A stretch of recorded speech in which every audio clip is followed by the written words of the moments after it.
And I'm just going to take 2 minutes with Richard, you guys, because I'm going to pull him to the side. This is Richard Dolan. You got me here. Yeah, this is Richard Dolan, a world-renowned leader, really, in the ufology field. A great author. You can check out his books at richarddolanpress.com and also on Amazon. He has a recent book that he just released, which is UFOs for the 21st Century Mind. And today, he was going to do a presentation on that, but he decided to do something of an introductory basis for those that may be new on ufology. But can you just tell us about what we can find in your new book, UFOs for the 21st Century Mind? Well, that book was, I really tried to make it the best first book that someone could read on UFOs. With a modern perspective. So not something I read like it was 1985.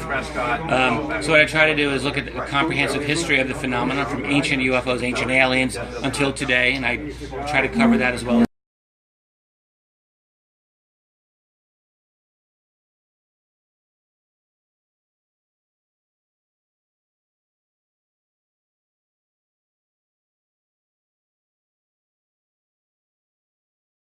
I could keeps together on an international basis. But then there's the science of the UFO phenomenon, which often doesn't really make sense, except that it does make sense. Our cutting-edge science now is really showing in many ways how the UFO phenomenon can be explained. But I try to look at all of the important questions that I felt are necessary about the UFO phenomenon. I tried to ask and deal with in this book. The encounters that people have been claiming to have for years and years. What's going on with those? How do we make sense of it? How do we manage telepathic or even channeled information? Right. Much of which pervades the UFO field now, particularly with a lot of the New Age community that's part of the UFO field. What do we make of that? That's important issues to ask. Is there anything to it? Is there nothing to it? And then, what about the conscious connection with individuals, humanity, if in the eventual contact with the alien civilization? Right, well, the whole idea of consciousness itself, which has become very, very important, is almost a buzzword in the UFO field. And, you know, my own feeling is that it is important, although it's very difficult to measure. Like when someone claims that they have when they claim to have had telepathic contact or channeled contact, it's very difficult to know. Did they really or did they not? Because I think if you believe every bit of channel information, you'd be very confused. Well, you have individuals like Dr. Stephen Greer that have these groups that supposedly have these group contacts with... Right, so the challenge that we have, I feel, in this field is to acknowledge that these types of contact are probably possible, that they can happen. But then how do we know? And I feel that's kind of where we're at. But I am open to... What about the agenda? Do you think it's more of a benevolent in nature with these extraterrestrials? Yeah, this something like... I don't really try to offer too much of a hard and fast opinion on this in the book because I just feel like I don't know. My guess is that we are very interesting right now in our history. We've reinvented ourselves in the last 100 years as a civilization and soon as a species ourselves. We're going to be very different in the next 50, 100 years. So I assume that any observing intelligence is going to know this about us, and they're going to be watching us right now. So that there might be quite a few groups that are interested in us. I'm not sure. I'm not convinced that they're all hostile. I'm not even convinced that anyone is completely hostile, although I think it's possible. My feeling, just from looking at the literature and researching it, is that the research about apparent contact, I should say, is that some of them just do their thing. They have their own agenda. They're interested in us. They're not necessarily here to help us out. Maybe they're here to sink or swim. I don't know.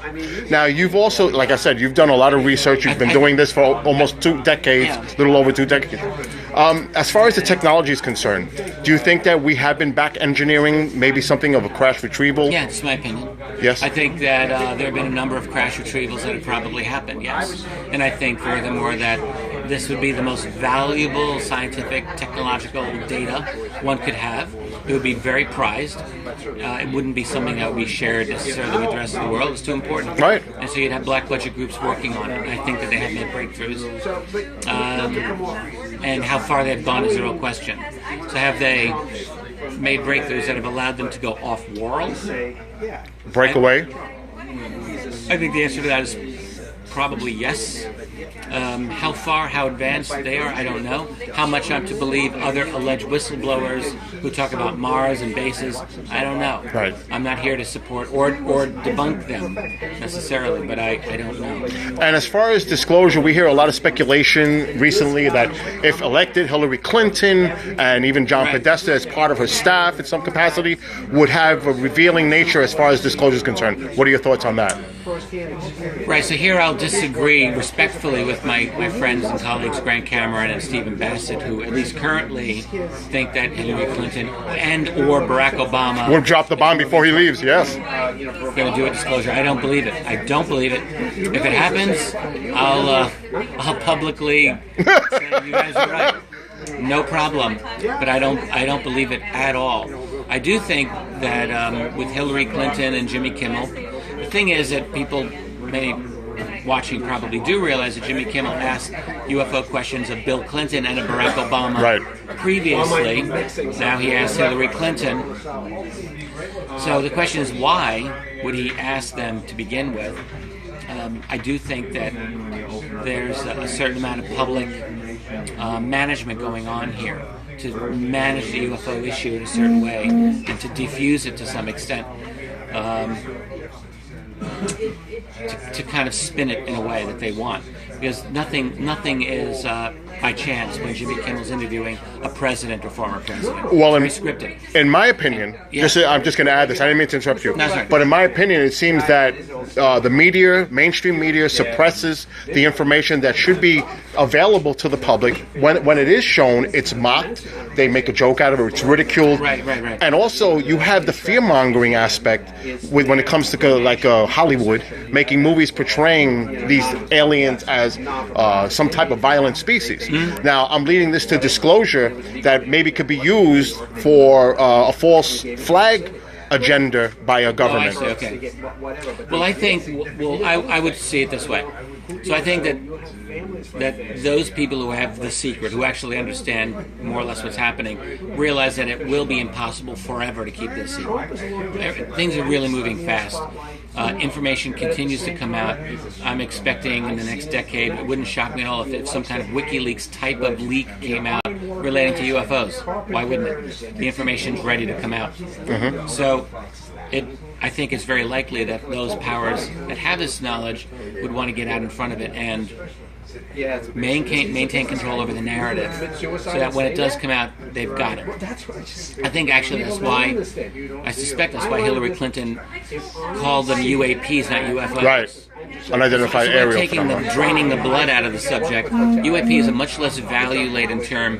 If the president were to say UFOs are real, that's one thing. We think of aliens, we think of Area 51, we think of cover-ups and conspiracies. If he says UAP are real, I think the hope might be that they can kind of manage this in the public realm without all the difficult questions. Mm-hmm. I don't think that would succeed, but maybe that's their hope.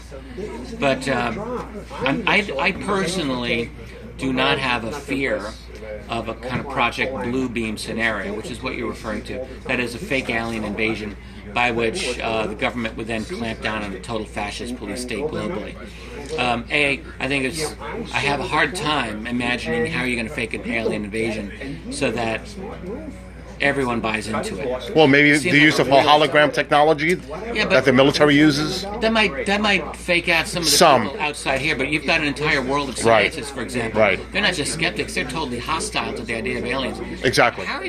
Unless you kill all the scientists worldwide, I mean, honestly, it's going to be very difficult to make that a credible claim to them if they don't have access to the science. Of course, they did it with 9/11, so maybe they could do it with aliens. That's one thing. But I just don't see the blue beam scenario as necessary to create totalitarianism globally. They're doing it already. Exactly. But I do see a disclosure event as a possible introduction to a tighter global fascism. So in other words, think of it this way. Over the past human lifetime, there's a mass of data that has been stored in the classified world on this subject. if you and I were to disclose part of it, we could select what information we would put out there. Right. And we could probably spin this information any way we wanted. We could probably spin it so that they're all wonderful and good, and hey, everything's great, don't worry. We could spin it accurately too, so that they're evil and dark, and we've had really difficult time of it. So depending on how much fear we want to engender, we could just take a slice of the reality and put it out there, and it would all be true, but it would be a partial truth. And so I think, and it would be useful then to frighten the public and to justify the fact that, oh, now we really need not just all of your email data, but we need to GPS you 24/7, or we need whatever else they need to come up with.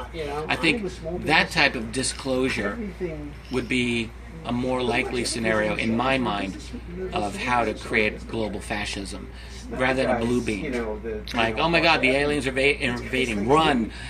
Let the military protect you. I don't see that as the likely But scenario. if any disclosure were to occur on any governmental level, wouldn't that open up Pandora's box about all the other conspiratorial... That's been my opinion all along. That's why I wrote. Yeah, That's why I wrote this. which book. is a must-have book, by the way. Okay, thank you. I think that this is the problem with any kind of UFO-related disclosure.